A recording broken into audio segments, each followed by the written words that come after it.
Well, if we see severe weather tonight, there's a chance the state could activate their Emergency Operations Center. Gordon Severson takes us inside to see how state leaders prepare for an emergency. Gordon? Yeah, Julie, when the Emergency Operations Center is fully activated, more than 200 people jump into action, ready to respond to tornadoes, wildfires, or any other disaster that could come our way. Here is our State Emergency Operations Center. In downtown St. Paul, an empty room sits ready for an emergency. Each state agency is assigned a table or a spot at a table. Christy Rollwagon, And then we also have our planning section. the state's emergency management director, says it's a room rarely used for an actual emergency. Maybe one activation a year, full activation a year is about what we see. Their last full activation was during the spring floods last year, but during the pandemic, dozens of people worked out of the center for more than a year. Yeah, that was a long activation. I hope we don't ever have to do that again.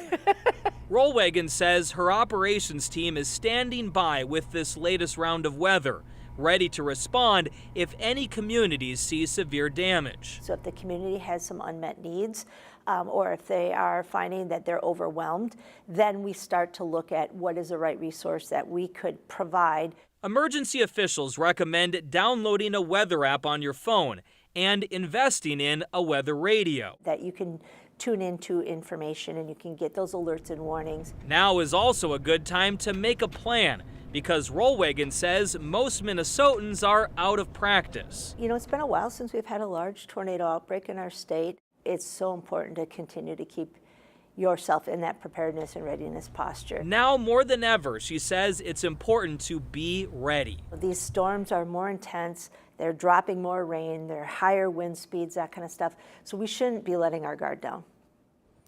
They're actually building a brand new emergency operations center in Blaine right now. Officials say they're about halfway through with construction. The plan is to move into that new center next April, just in time to get settled in before next year's weather season.